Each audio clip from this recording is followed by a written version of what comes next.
একদিন পাখি উড়ে যাবে যে আকাশ।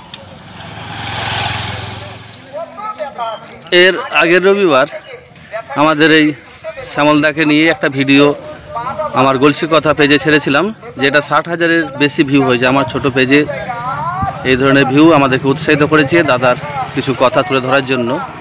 এই দাদা প্রতি রবিবার খেতুরা পশুহাটে পুরাতন জামা কাপড় নিয়ে আসেন।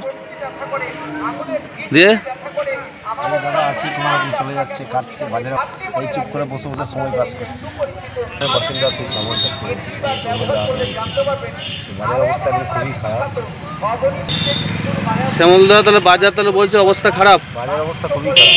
আচ্ছা, এখন লোকজন নেই, হাটে লোকজন, বেচাকেনা কম, কোনো রকমের দিন নেওয়া হচ্ছে, দিন খারাপ হচ্ছে। হ্যাঁ হ্যাঁ, শ্যামলদার জীবনের একটা দুঃখজনক করুণ ঘটনা আছে, যেটা শ্যামলদাকে একেবারে মানসিকভাবে ভেঙে দিয়েছে। শ্যামলদার মেয়ে কোন ক্লাসে পড়তো? ক্লাস 11-এ পড়তো। ও আত্মহত্যা করেছে, মানে পর্ণের কিশোলয় পর্ণে পরিণত হওয়ার আগেই যেন ঝরে পড়লো পৃথিবী থেকে। সেই দুঃখ, সেই বেদনা নিয়ে শ্যামলদা আসে। প্রতিবার দেখা হলেই তার মেয়ের জন্য আফসোস করে। শ্যামলদাকে সমবেদনা জানানোর ভাষা নেই। শ্যামলদা ভালো গান করে, এর আগের রবিবার একটা গান শুনিয়েছিল। আমার মেয়ের বিষয় নিয়ে একটি গান করছি।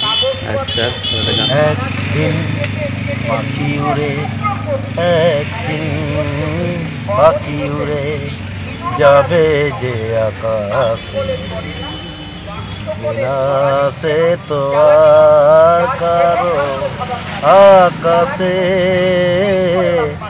একদিন পাখি উড়ে যাবে যে আকাশে,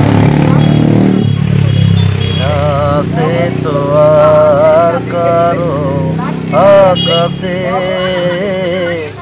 একদিন উদাসীর বাঁশি আর কেন, সেও তো বাজে না। ঘর ছেড়ে চলে গেলি কোথায় যেন, চোখে না ভাসে, চোখে না ভাসে। একদিন আহা আহা আহা আহা।